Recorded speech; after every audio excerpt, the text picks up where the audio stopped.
আল্লাহর বান্দারে ডাক দিয়া কয়, ও বান্দা বলো 400 বছর ধরে তুমি তোমার মাওলার ইবাদত করো, বলো বান্দা তোমারে খানা কে খাওয়ায়?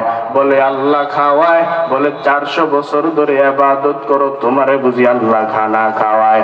বলে হ্যাঁ খাওয়ায়। বলে বান্দা 400 বছর ধরে পর্যন্ত তোমার যে ইবাদত করার প্রয়োজন হয়, তোমার যে খানা খাওয়ার প্রয়োজন হয়, তোমারে পানি কে পান করায়? বলে আল্লাহ পান করায়। মুসা নবী ডাক দিয়া কয়, যেহেতু তুমি আমার মাওলার ইবাদত এত টানা বছর পর্যন্ত ইবাদত করতেছ, তোমার মনের মধ্যে কোনো আশা আসেনি? তোমার দিলের মধ্যে কোনো তামান্না আসেনি? আমার একটু বলতে পারো? আল্লাহর বান্দা ডাক দিয়া কয়, আমার মনের মধ্যে দিলের মধ্যে একটাই শুধু তামান্না। আমার দিলের তামান্না হলো আমার আল্লাহর নবী নাকি এই জমানার মধ্যে মুসা নবী আছে, এই মুসা নবীরে আমি আমার নিজের চোখ দিয়া আমার মন করি আমি দেখবো, তৃপ্তি মিটাইয়া দেখবো। আর ওই নবীর হাতে আমি বান্দা 1 গ্লাস ঠান্ডা পানি পান করব। মুসা নবী ডাক দিয়া কয়, রে আল্লাহর গোলাম, মনের মতো 2টা চোখ দিয়ে আমারে তুমি দেখে নাও। আল্লাহর বান্দা জানতো না এটা আল্লাহ নবী মুসা। আল্লাহ নবী মুসা ডাক দিয়া কয়, ওরে বান্দা মনের মতন 2টা চোখ দিয়ে আমারে দেখো। দেখা শেষ হওয়ার পর আল্লাহর বান্দারে মুসা নবী ডাক দিয়া কয়, একটু অপেক্ষা করো, তোমার যেই শেষ তামান্না ছিল আমি নবীর হাতে 1 গ্লাস ঠান্ডা পানি পান করবা। আমি ঠান্ডা পানি আনার জন্য চলিয়া গেলাম। আল্লাহর বান্দারে তুইয়া যখন মুসা নবী ঠান্ডা পানি আনতে চলে গেলেন, ঠান্ডা পানি নিয়ে আইসা মুসা নবী তাকাইয়া দেখে আল্লাহর বান্দারে আমার আল্লাহ দুনিয়ার থেকে বিদায় করে দিছে। মুসা নবী তো ছিলেন রাগান্বিত মেজাজে, ডাক দিয়া কইরে, মালিক এই বান্দা 1 বছর নয় 2 বছর নয়, টানা 400 বছর ধরে পর্যন্ত তোমার গোলামি করলো গো আল্লাহ। ও আল্লাহ, এটা তোমার কেমন ইলম, এইটা তোমার জ্ঞান কেমন, এইটা তোমার কেমন ইলম, কেমন জ্ঞান, এইটা তোমার কেমন ইনসাফ। বান্দা টানা 400 বছর ধরে পর্যন্ত তোমার গোলামি করলো, বান্দা তোমার কাছে 1 গ্লাস ঠান্ডা পানি পান করতে চাইলো, বান্দা আমি আল্লাহ আমি তার জন্য ঠান্ডা পানি আনার জন্য চলিয়া গেলাম। ও আল্লাহ গো, তোমার বান্দা এত বছর ধরে পর্যন্ত তোমার গোলামি করলো, এই বান্দা ঠান্ডা পানি পান করতে চাইলো, তুমি পানিটা পান না করাইয়া কেন নিয়ে গেলা গো আল্লাহ? এইটা তোমার কেমন ইলম, কেমন জ্ঞান? এই কথা বলার পরে আমার আল্লাহ ডাক দিয়া কয়, ইন্নী আ'লামু মা লা তা'লামুন। আরে মুসা, আমি আল্লাহর ইলমের সাথে তোমার কোনো বুঝে আসবে না, কারণ আমারটাই হইল ইনসাফ। কেমনে তুমি জবাব দাও রে মুসা? এই বান্দা এখানে কতদিন পর্যন্ত ইবাদত করতেছে? ও আল্লাহ 400 বছর ধরে ইবাদত করে। ওরে মুসা জবাব দাও, এখানে যে আল্লাহর বান্দা 400 বছর ধরে ইবাদত করে, এই বান্দারে খানা কে খাওয়াইলো? আল্লাহ আপনি খাওয়াইলেন। এই বান্দার 400 বছর পর্যন্ত কি পানি পান করানোর প্রয়োজন হয় নাই? ও আল্লাহ হয়েছে, এই বান্দারে টানা 400 বছর পানি কে পান করাইলো? ও আল্লাহ আপনি করাইলেন। আল্লাহ ডাক দিয়া কইরে, মুসা একটু জবাব দিয়া বলো যে আমি আল্লাহ টানা 400 বছর পর্যন্ত বান্দারে পানি পান করাইলাম, বান্দারে খানা খাওয়াইলাম, যে আমি আল্লাহ পানি পান করাইতে পারি, খানা খাওয়াইতে পারি। ওরে বান্দা, আমি আল্লাহর কাছে যদি 1 গ্লাস ঠান্ডা পানি পান করতে চাইতো, আমি আল্লাহ কি 1 গ্লাস পানি দেওয়ার ক্ষমতা রাখি না? ওরে মুসা, আমি আল্লাহর কাছে বান্দা না চাইয়া তোমার কাছে যখন ঠান্ডা পানি পান করতে চাইলো, ওরে মুসা আমি আল্লাহ তোমার কাছে বান্দা কেন ঠান্ডা পানি চাইলো? আমি আল্লাহর কাছে না চাইয়া তোমার কাছে কেন চাইলো? ওরে মুসা একটু শুনে নেও, আমি আল্লাহ শিরিকের বিন্দু পরিমাণ গন্ধ সহ্য করতে পারি না। শিরিক করা যাবে নাকি? সবাই বলেন না। 2 নাম্বার শেষ, এবার 3 নাম্বারের মধ্যে আমরা গেলাম। আল্লাহ 1 নাম্বারে বললেন ওয়াবুদুল্লাহ,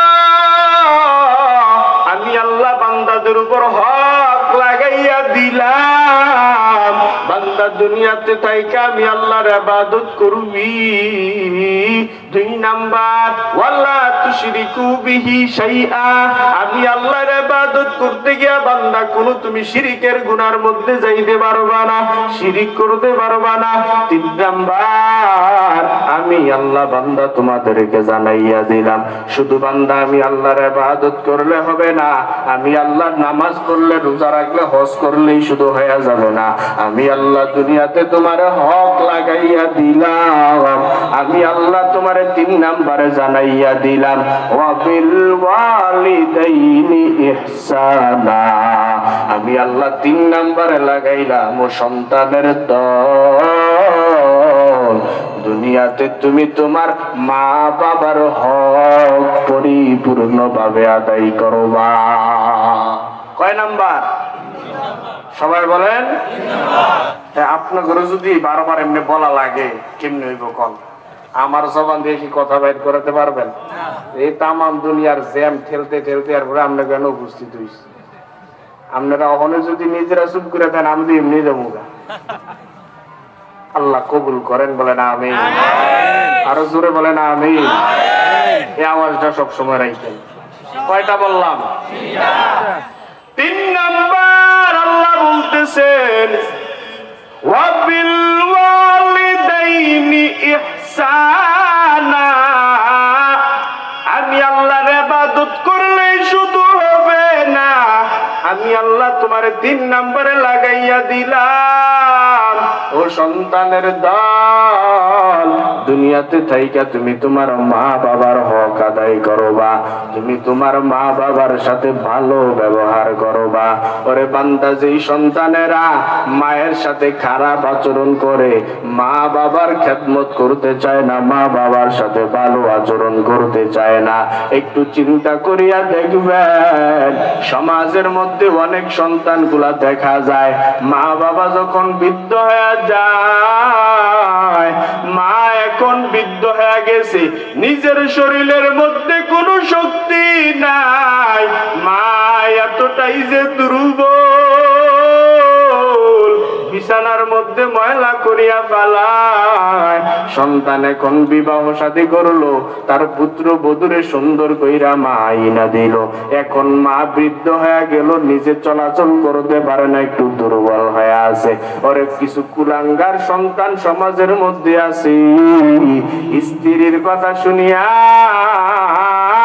মা বাবার গ্রামের বাড়িতে তুইয়া সন্তান ঢাকার শহরে আইসা ফ্ল্যাট ভাড়া নিয়া থাকে। আছে না নাই? ওরে কুলাঙ্গার সন্তান, এটা তো আমার কোনো কথা না, এইটা বলেছেন আমার আল্লাহ।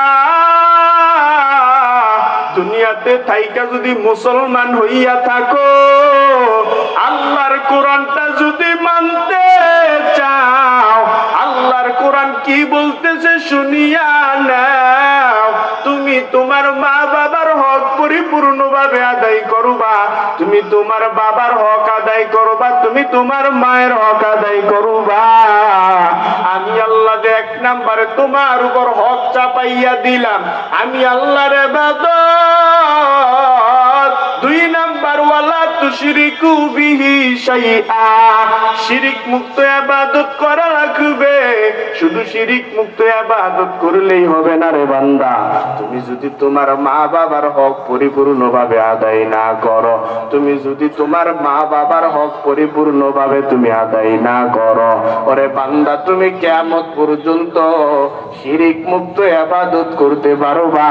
মা বাবার হক যদি আদায় না করো, তোমার কিয়ামত পর্যন্ত ইবাদত করলে ইবাদত কবুল হবে না। এর সন্তানেরা একটু চিন্তা করিয়া দেখো, এতটুকু যদি যুবক তোমার মাথার বিবেকের মধ্যে প্রশ্ন ঢুকাও, নবী বলেন ইস্তাফসা নফসাক, তোমার নফসের দিকে বিবেকটারে জিজ্ঞাসা করিয়া দেখো, তুমি কি এখন গুনাহের দিকে দৌড়াও না তুমি সওয়াবের দিকে দৌড়াইতেছ?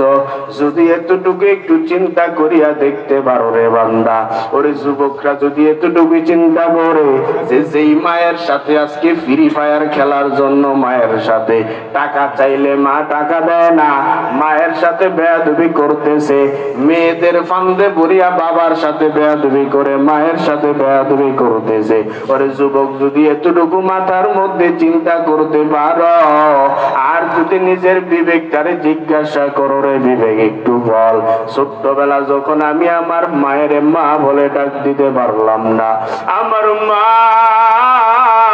যখন গর্ভের মধ্যে আমারে ধারণ করেছে, ওরে মায়ের যখন প্রসব বেদনার যন্ত্রণা,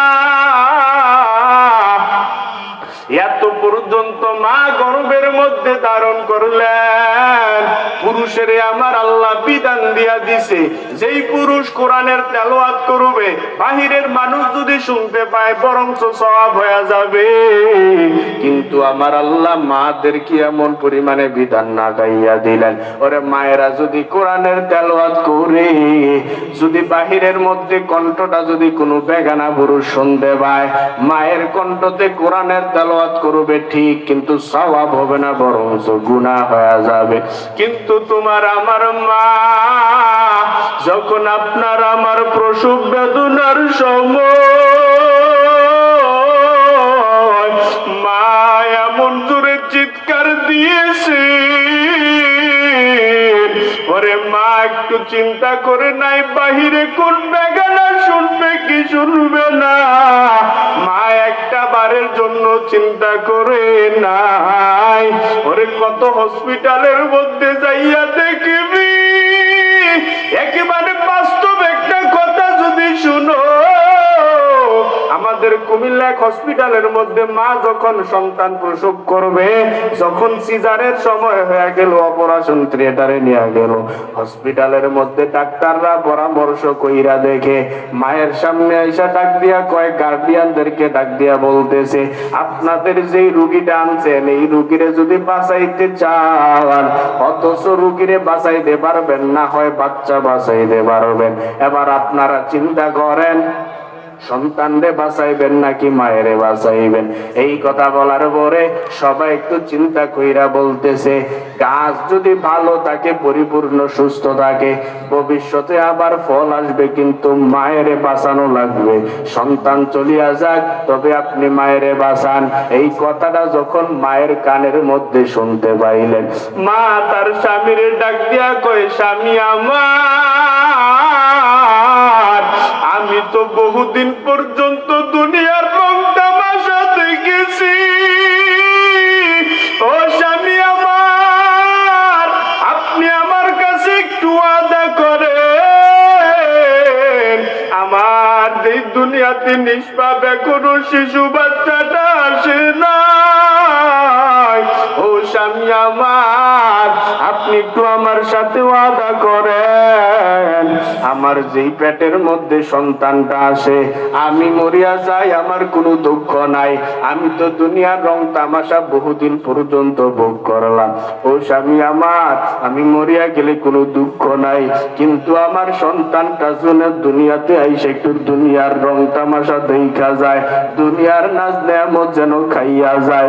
ওরে মা কতটুকু মোহাব্বত করে সন্তানের, ওরে এইরকম করে প্রত্যেকটা মা তো সন্তানের দুনিয়াতে ভূমিষ্ঠ করে। ওই সন্তান যদি আজকে যাইয়া মায়ের সাথে বেয়াদবি করো,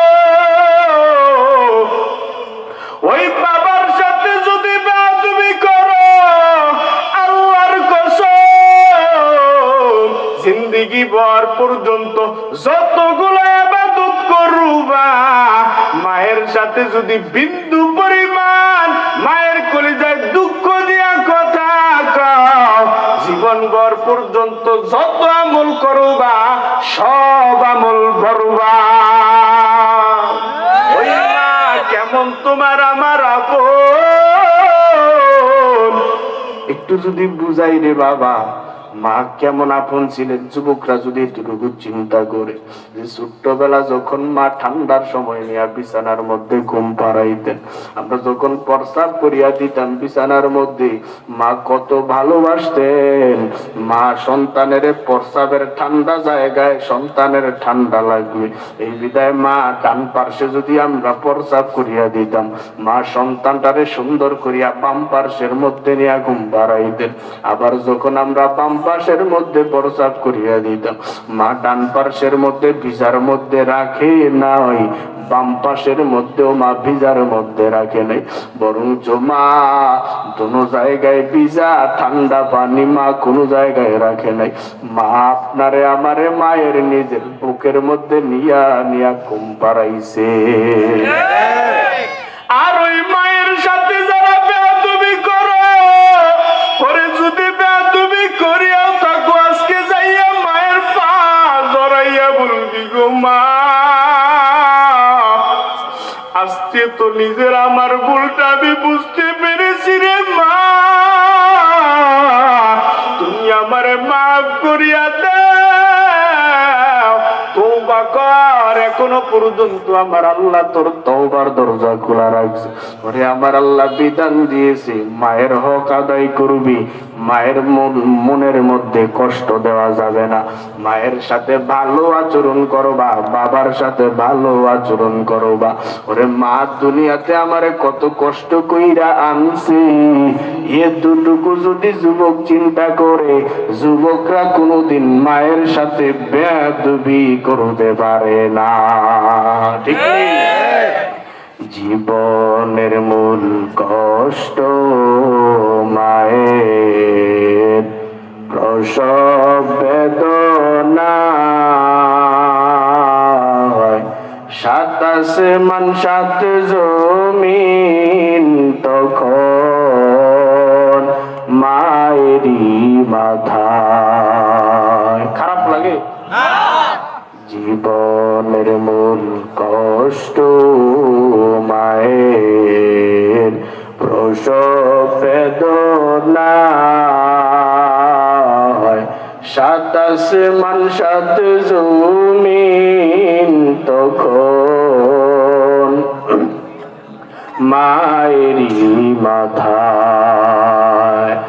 এমন মাকে কেমনিয়াজি, এমন মাকে কেমনিয়াজি যাব আমি ভুলিয়া, ও আমার প্রাণের মা, মা গো মা কোথায় গেলে মোরে ছাড়িয়া, জনম দুঃখী ইয়তীম আমি চাই না কেহ ফিরিয়া, ও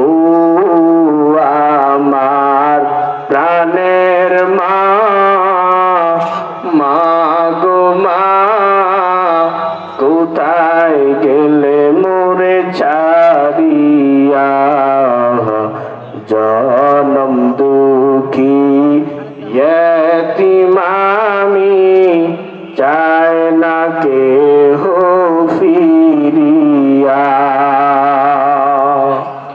আমি যখন ছিলাম আমার মায়েরই উদরে, চলা ফেরা করতেন যে মায় কত কষ্ট করে। আমার সুন্দর মুখ দেখে মায়ের, আমার সুন্দর মুখ দেখে মায়ের, ব্যথা যায় দেয় হাসায়া। ও আমার প্রাণের মা, মা গো মা, কোথায় গেলে মোরে ছাড়িয়া, জনম দুঃখী ইয়তীম আমি, চায় না কেহ ফিরিয়া। ও আমার প্রাণের মা, মা গো মা, কোথায় গেলে মোরে ছাড়িয়া, জনম দুঃখী ইয়তীম আমি, চায় না কেহ ফিরিয়া। মায়ের কষ্ট দেওয়া যাবে না, বাবারে দেওয়া যাবে না। এর নবীর উম্মতের দল, একটু বিবেকটারে জিজ্ঞাসা করবা, যে তোমার আমার মা বাবা আপনারে আমারে এত কষ্ট করে দুনিয়াতে লালন পালন করলেন, একটু চিন্তা করিয়া দেখবেন বেশিরভাগ যদি সন্তান গুলারে কোরআনের তেলাওয়াত করান, সন্তান গুলারে যদি ছোট্ট বয়স থেকে কোরআনের মজমা থেকে ছোট্ট বয়স থেকে যদি চালু করিয়া দেন, সন্তান গুলা যদি নিজের আদর্শটারে ইসলামটারে পরিপূর্ণভাবে ধরিয়া গ্রহণ করিয়া, নিজের সন্তান গুলা যদি ডাক্তার হয়, ইঞ্জিনিয়ার হয়, উকিল হয়, ব্যারিস্টার হয়, ওরে যাই হোক না কেন, যদি কোরআনের মোহাব্বত থাকে, এই বাংলার জমিনে এমন কোন রেকর্ড নাই যে কোরআনের মোহাব্বত সন্তানের অন্তরে আছে আর সন্তান মায়ের সাথে বেয়াদবি করেছে।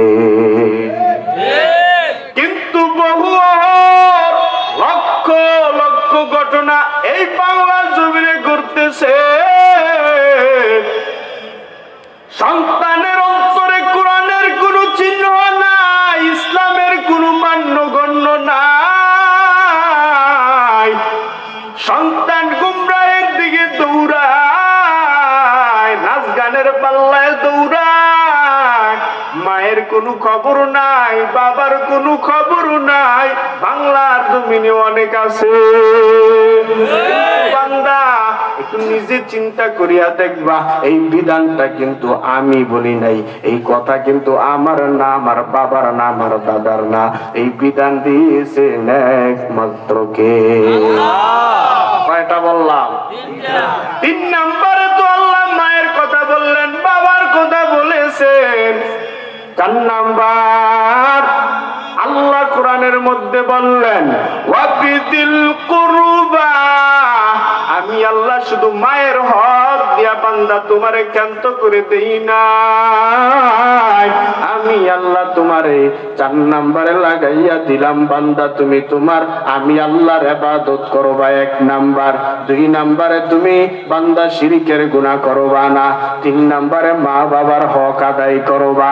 4 নম্বরে আমি আল্লাহ বান্দা তোমারে সিগন্যাল দিয়া জানাইয়া দিলাম তুমি আমি আল্লাহর ইবাদত করার পরে যদি শিরক মুক্ত ইবাদত ইবাদত করো, আবার যদি মা বাবার খেদমত করিয়া মনে করো তোমার বিধানগুলা শেষ হয়ে গেছে, কিন্তু না না, তোমার বিধান এখনো শেষ না।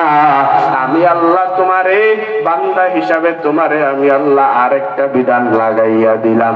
আমি আল্লাহ কোরআনের মধ্যে জানাইয়া দিলাম, ও বিজিল কুরবা, দুনিয়াতে থাইকা তুমি তোমার আত্মীয় স্বজন, যে কাছের আত্মীয় স্বজন আছে, এই কাছের আত্মীয় স্বজনের হক আদায় করবা।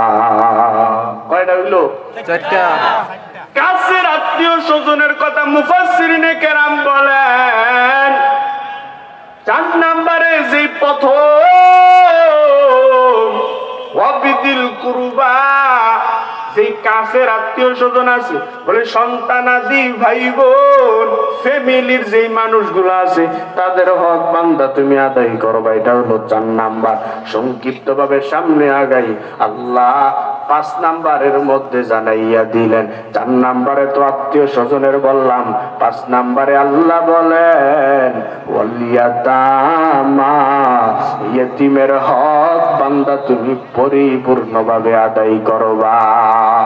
কার হক? ইয়েতিমের হক পরিপূর্ণভাবে আদায় করতে হবে। কারণ সমাজের মধ্যে আমরা অধিকাংশ মানুষ যদি কোনো এতিম সন্তান দেখি, গরিব সন্তান দেখি, এতিম, আমরা সমাজের মধ্যে এতিম সন্তানদেরকে তুচ্ছ চোখে দেখি। ওরে বান্দা খবরদার, আমার আল্লাহ কোরআনের মধ্যে বলে দিয়েছে এতিমের হক বান্দা পরিপূর্ণভাবে আদায় করা লাগবে। 1 নম্বরে আল্লাহর হক, 2 নম্বরে শিরিক মুক্ত ইবাদত, 3 নম্বরে মা বাবার খেদমত, 4 নম্বরে তুমি তোমার আত্মীয় স্বজনের হক আদায় করবা। 5 নাম্বার ওয়ালিয়াতামা, ইয়েতিমের হক বান্দা তুমি পরিপূর্ণভাবে আদায় করা লাগবে। ইয়েতিমের হক কেমনে আদায় করবা? বলি ইয়েতিমের সমাজের মধ্যে তুচ্ছ চোখে দেখা যাবে না। ইয়েতিম সন্তান দেখছো, ইয়েতিম সন্তানটারে তুচ্ছ মনে না করিয়া সন্তানটার মাথার মধ্যে হাত বুলাইয়া দিবা। ওরে বান্দা, ইয়েতিমের হক আমার মায়ার নবী কেমন ভাবে আদায় করেছে জানোনি? মায়ার নবী রাহমাতুল লিল আলামিন ইয়েতিমের হক কেমন ভাবে আদায় করেছে। মায়ার নবী রাহমাতুল লিল আলামিন একবার রাস্তা দিয়ে হাইটা যায়, হঠাৎ করে তাকাইয়া দেখি একটা ছোট্ট সন্তান, গায়ের মধ্যে কোনো জামা নাই, পোশাক নাই। অন্য সন্তানের গায়ের মধ্যে জামা আছে, তারা বল তারা খেলাধুলা করতেছে। এতিম সন্তানটা দাঁড়াইয়া দাঁড়াইয়া কান্না করতেছে। নবী আমার ডাক দিয়া কই, রে এতিম সন্তান, এখানে দাঁড়াইয়া দাঁড়াইয়া কেন কান্না করো? আর বাকি সব সন্তানেরা বল দ্বারা খেলাধুলা করতেছে, তাদের গায়ের মধ্যে জামা আছে, কাপড় আছে, তোমার কাপড় নাই, জামা নাই কেন বলো? এতিম সন্তান ডাক দিয়া কই, নবী আমার এই সন্তানদের জামা কিনা দেওয়ার মতন তাদের মা আছে, বাবা আছে, কিন্তু নবী আমি আর তুই যে এতিম, আমার জামা কিনা দেওয়ার মতন আমার সেই মা নাই, আমার বাবা নাই। নবী আমার ডাক দিয়া কই, রে এতিম সন্তান, তুমি চলো আমার সাথে বাড়ির দিকে রওনা করো। নবী আমার এতিম সন্তানটারে নিয়ে যখন বাড়ির দিকে রওনা করলেন, আম্মা জান আয়েশা রাদিয়াল্লাহু তাআলা আনহাকে ডাক দিয়া কই, রে আয়েশা, এই সন্তানটারে আমাদের সন্তান মনে করিয়া তারে সুন্দর করে গোসল করাইয়া দাও। নবী আমার এই কথা বলার পর আম্মা জান আয়েশা রাদিয়াল্লাহু তাআলা আনহা সুন্দর করে সন্তানটারে গোসল করাইয়া দিলেন। গোসলের পরে নবী আমার একটা চাদর হাতের মধ্যে নিয়ে 2টা টুকরা করলেন। একটা টুকরা সন্তানটার গায়ের মধ্যে সুন্দর করে ভরাইয়া নবী আমার ডাক দিয়া কই, রে এতিম সন্তান, আমরা মসজিদে নববীর দিকে রওনা করি, আমরা মসজিদে নববীর দিকে যাই, আমরা নামাজ আদায় করব। মায়ার নবী রাহমাতুল লিল আলামিন যখন ইয়েতিম সন্তানটারে নিয়ে যখন রওনা হয়ে গেলেন, কিছু দূর যাওয়ার পর নবী আমার সন্তানটারে ডাক দিয়া কইরি, ইয়েতিম সন্তান, তুমি আজ পায়ে দিয়া হাইটা হাইটা মসজিদে নববীর দিকে যাওয়া লাগবে না, কারণ আমি নবীও বড় ইয়েতিম, আমি নবীর মা নাই, বাবাও নাই, আমি আমার জন্মের আগে আমি আমার বাবার হারাইয়া বড় ইয়েতিম, আমি নবী 6 বছর শিশু, আমি আমার বাবার কবর দেখতে গিয়া আমি আমার মায়ের হারাইয়া বড় ইয়েতিম। ও ইয়েতিম সন্তান, আমি তোমার কষ্টটা ভালো করে বুঝি, তুমি আর একটা কদম সামনে দিয়া হাঁটবা না। নবী আমার জমিনের মধ্যে বসে গেলেন, আর ইয়েতিম সন্তানটারে ডাক দিয়া কইরে, সন্তান, তুমি আমার কাঁধের মধ্যে উঠিয়া বসো। নবী আমার যখন এই কথা বললেন, ইয়েতিম সন্তান কাঁধের মধ্যে উঠতে চায় না। নবী আমার জোর করিয়া সন্তানটারে কাঁধের মধ্যে উঠাইলেন, আর যখন কাঁধের মধ্যে নিয়া মসজিদে নববীর দিকে রওনা করে, দূর থেকে মাঠের মধ্যে যেই সন্তানগুলা বল দ্বারা খেলাধুলা করতেছে, এক একটা সন্তান ডাক দিয়া কয়, হায়রে কি কপাল, তাকাইয়া দেখ ওই নবীর কাঁধের মধ্যে যেই সন্তানটা বসা, আজকে যদি তার মতন আমার কপালটা হইতো, আমিও আমার নবীর কাঁধের মধ্যে ঘুরতে পারতাম। ওই সন্তানগুলা আফসোস করতেছে। নবী আমার যখন ইয়েতিম সন্তানটারে মসজিদে নববীর দিকে রওনা করলেন, মসজিদে নববীর দিকে নবী আমার যাইতেছে। মসজিদে নববীতে যাওয়ার পর নামাজ আদায় করার পরে নবী আমার মসজিদের মধ্যে মিম্বারের পার্শ্বে ডান পার্শ্বের মধ্যে সন্তানটারে বসাইয়া সাহাবাই কেরামরে ডাক দিয়া কইরে, সাহাবাই কেরাম, ইয়েতিম সন্তানটারে দেখো, দুনিয়াতে যদি কোন ইয়েতিম সন্তান তোমরা পাও, নবী আমার সন্তানটার মাথার মধ্যে একটা হাত দিয়া নবী আমার ডাক দিয়া কইরে, ও সাহাবাই কেরাম, দুনিয়াতে যদি কেউ ইয়েতিম সন্তান পাও, আমি নবী ইয়েতিমের হক বুঝাইয়া দিয়া যাই।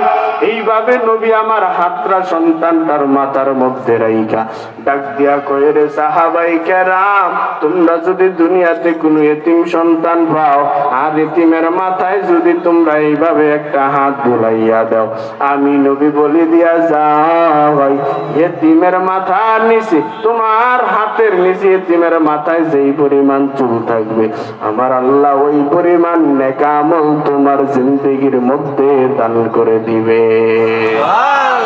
এই কালামে জিন্দা কুরআনে হাকীম, হিকমতে উলা ওয়াজালাস্তু কদিম, জামিউল ইলমি ফিল কুরআনে হাকীম, তাকাসারাত আনহু আফহামুর রিজালি, বাকা কুরআন কালামুল্লাহ বশনু কদিমাস্তি কদিমাস্তি নইনো। দুনিয়ার মধ্যে যদি কোনো ইয়েতিম সন্তান পান, ইয়েতিমের আমরা তুচ্ছ চোখে দেখা যাবে নাকি?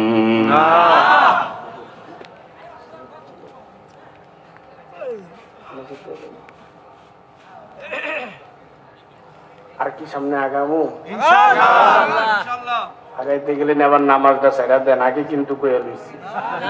কয়টা বললাম? খারাপ লাগে না? তাহলে উঠতে যান গা। একজন একজন ওঠে, আপনারা কি যাতা দিয়ে বয় তারেন না? তো মজলিসের আদব রক্ষা করা লাগবে। এক একজন ওঠেন কেন? আল্লাহ কবুল করেন, বলে না আমি আরেকটা সামনে আগাই নাকি? এক নম্বরে আল্লাহ বললেন, মনে আছে কি বলছে? ইবাদত করা লাগবে। মাশাআল্লাহ। 2 নাম্বার মাশাআল্লাহ। আরে শ্রোতা তো কঠিন না, উত্তরবঙ্গ গেলে একবারে জিগাইলে কি 1 নাম্বার কি কইছি, কি জানি কইছিলেন হুজুর, 1 মাস হলে না হইতা। শ্রোতা ভালো আছে, আল্লাহ কবুল করেন, আমিন। ওয়া'বুদুল্লাহ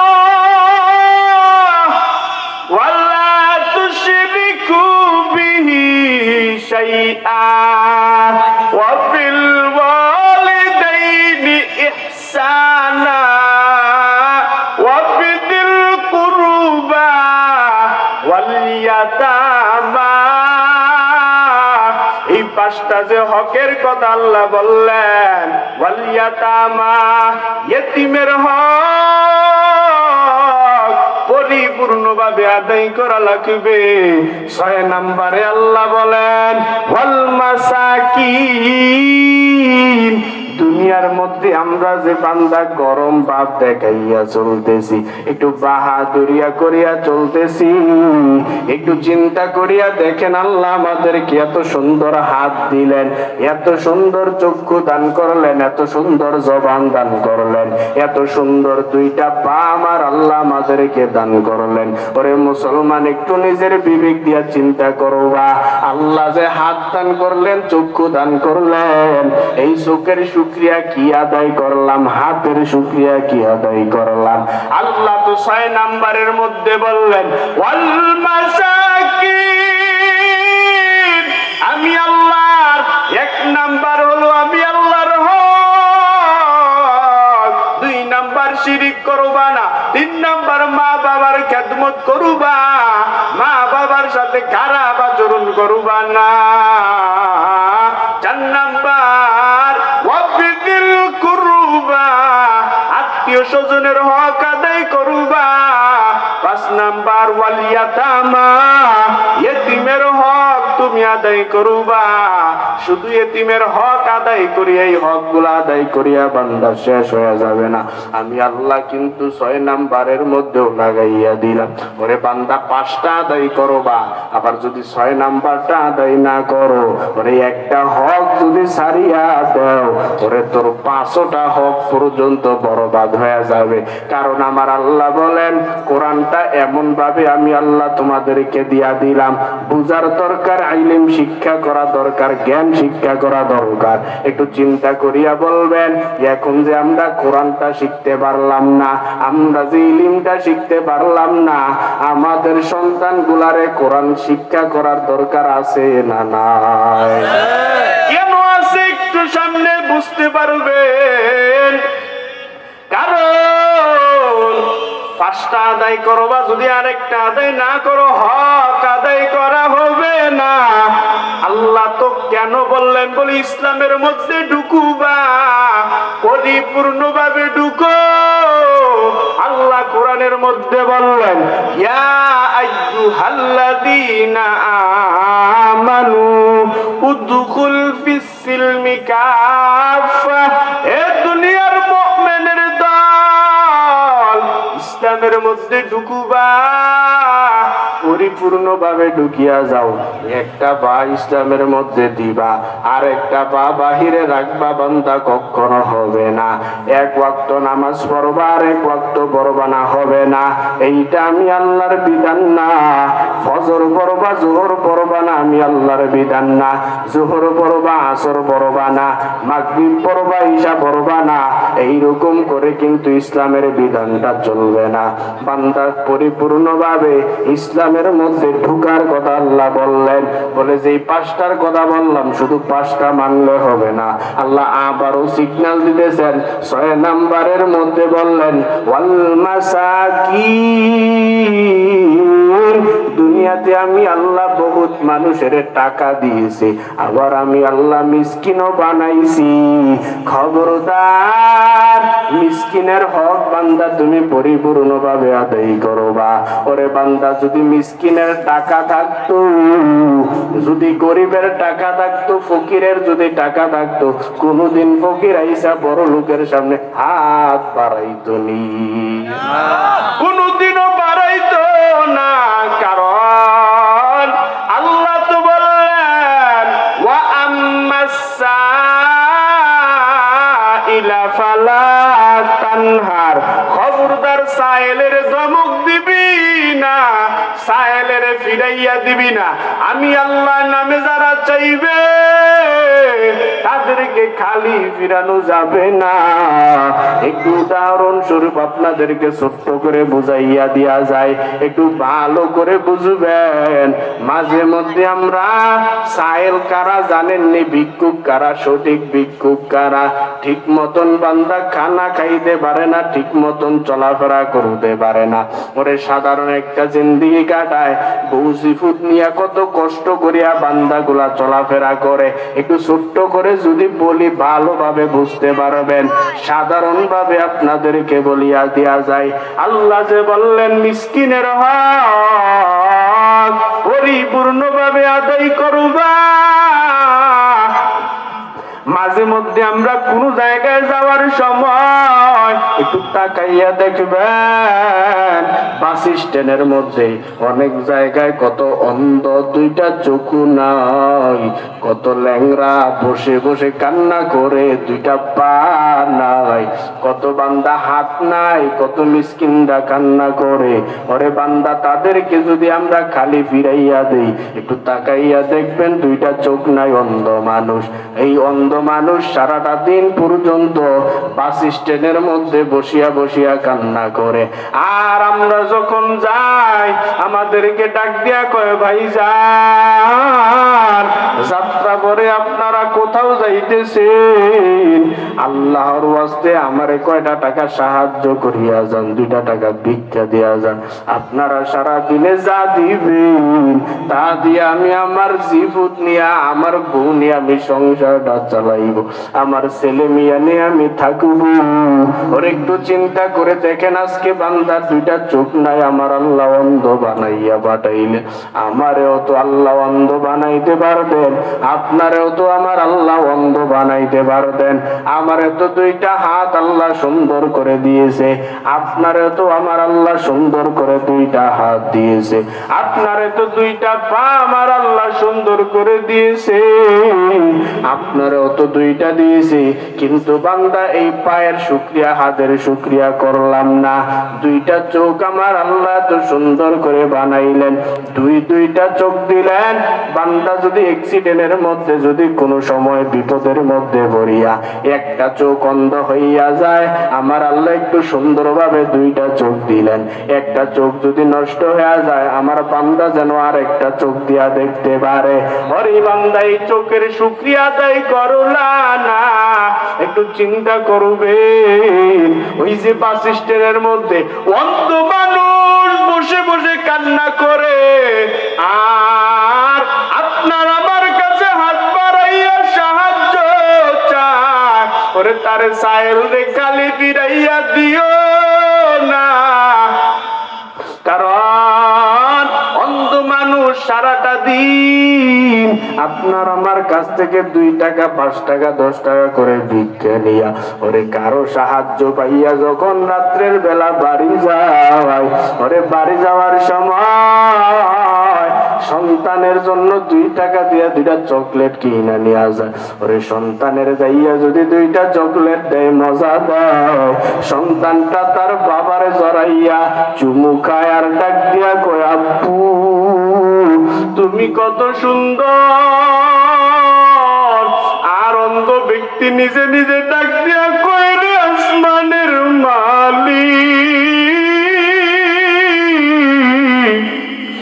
তুমি আমার এত এতিম বানাইছো, এত অসহায় তুমি আমারে বানাইছো।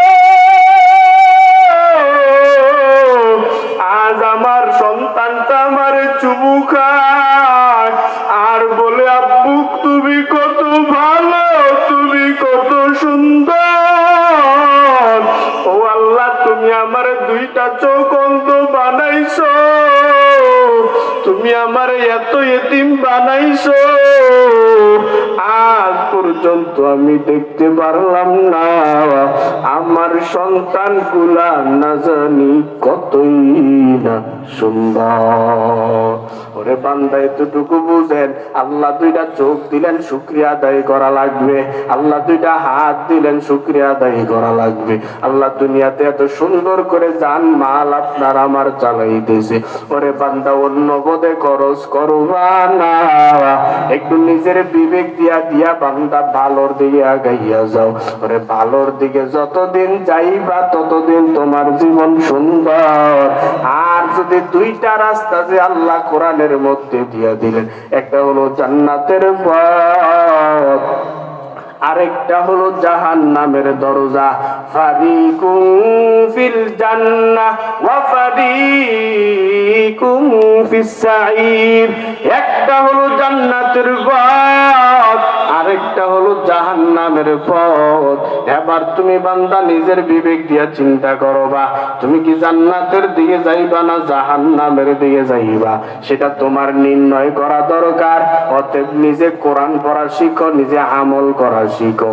ওরে জিন্দেগিটা যদি নবীর সুন্নতলা আদর্শওয়ালা বানাইতে পারো, শুধু মুখে মুখে নবীর সুন্নতের আশিক বলে দাবি করলে হবে না। ওরে বান্দা, যতদিন কিয়ামত পর্যন্ত যদি মুখে মুখে বলো নবী আমার জান, নবী আমার প্রাণ, এই গান গাইলে আমার নবীরে মানা হবে না। আমার নবীরে মানতে হবে নবীর সুন্নতের আমলের দ্বারা। ঠিক নেই? গুজাওয়া সুন্নতে আহমদ, গুজাবা মোহাম্মদ কৈবুয়াদ নসবতুরা হামসুরাতো হামসিরাতে মুস্তফা در تمامی حال او کو اتباع سنتی خیر البشر گیر لازم تابیابی اے بسر من احبا سنتی قول رسول মজদায়ে কা নামায়ে হাম কুন কবুল। এবার বলেন, সাহেব যদি হাত বাড়ায়, সাহেবদেরকে ভিক্ষুকদেরকে খালি ফিরানো যাবে নাকি? তুচ্ছ মনে করবেন না, তারে তুচ্ছ মনে করে তারা ইয়া দেওয়া যাবে না। খবরদার, আল্লাহর বিধান কিন্তু ওয়া আম্মা সাইলা ফালা তানহা, ভিক্ষুক যারা সায়েল যারা তাদেরকে খালি ফিরানো যাবে না। আল্লাহর রাস্তে যারা চাবে তাদেরকে খালি ফিরাইয়া দেওয়া যাবে না। এই 6টা হকের কথা বললাম। কয়টা? 6 নম্বরে কোনটা বলছিলাম? ওয়াল মাসাকিন, মিসকিনের হক। কার হক? মিসকিনের হক পরিপূর্ণভাবে আদায় করা লাগবে। আল্লাহ পাক প্রত্যেককে এই 6টা হক পরিপূর্ণভাবে বুঝিয়া আমল করার তৌফিক দান করুক। সকলে বলেন আমিন।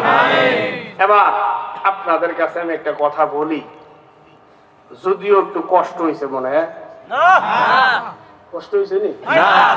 আচ্ছা, আপনারা যেখানে বসলেন নিচে কি দিছে? এটা তেরপাল না? ঠান্ডা না? এতটুকুই তো চিন্তা করা যায় মুমিন বান্দাদের জন্য। যদি এটা কোনো বিয়ের বাইর দিত, সম্পর্ক থাকবো নি? টিকবো নি? আহা, কিন্তু এখানে দিছে মানুষগুলা সেই সন্ধ্যা থেকে এখনো পর্যন্ত বসে আছে। মোহাব্বত কার? আল্লাহ তোমার প্রত্যেকটা প্রিয় বান্দাকে আপনি কবুল করে নেন। আমিন। এখন এই মজমাটা, এই মাদ্রাসার মোহাব্বত প্রত্যেকের অন্তরে আছে তো ইনশাআল্লাহ? আচ্ছা, আমার সাথে ওয়াদা করেন, আখিরি মুনাজাত কিন্তু এখনই হয়ে যাবে। আমরা একজনও আখেরি মুনাজাত ছাড়া উঠবো না। কে কে উঠবো না হাতগুলা উঁচু করেন। আল্লাহ প্রত্যেকের হাতগুলা কবুল করেন, আমিন। এবার নামান, আপনারা ওয়াদা করছেন উঠতেন না, এবার যদি উঠেন দাবি কার কাছে? উঠবেন নি? খবরদার, প্রসাদ ধরলে কিন্তু চাপা দিয়ে বইয়া দেওয়া লাগবে। উঠন যেত না, ওয়াদা করছেন তো, এটা তো আর কইছেন না যে আল্লাহ প্রসাদ ধরলে কিন্তু উঠতে যায় আমরা, এটা কইছেন নি? অন যেত না, সময় নাই, সংক্ষিপ্ত কইেন নাই তো। আবার এই মাহফিলটা প্রতি বছর হোক, আপনারা চান তো? ইনশাআল্লাহ সকলেই চান। ইনশাআল্লাহ এই মাদ্রাসা আপনাদের এলাকায় থাকুক, সুন্দরভাবে পরিচালনা হোক, আমরা সবাই চাই তো? ইনশাআল্লাহ যদি চাইয়া থাকেন, কোরআনের মহাব্বত অবশ্যই আছে, নাই আমি বলি না, কারণ আমি তো আগেই বলছি কোরআনের মহাব্বত না থাকলে ঠান্ডা পানির মধ্যে বৃষ্টির ফোঁটার মতন কুয়াশা পড়তেছে, এখানে বসে থাকা সম্ভব না যদি কোরআনের মহাব্বত না থাকে, ঠিক নেই? আবার আমি সাধারণভাবে কারো কাছে জোর জবরদস্তি না, কোরআনের মহাব্বত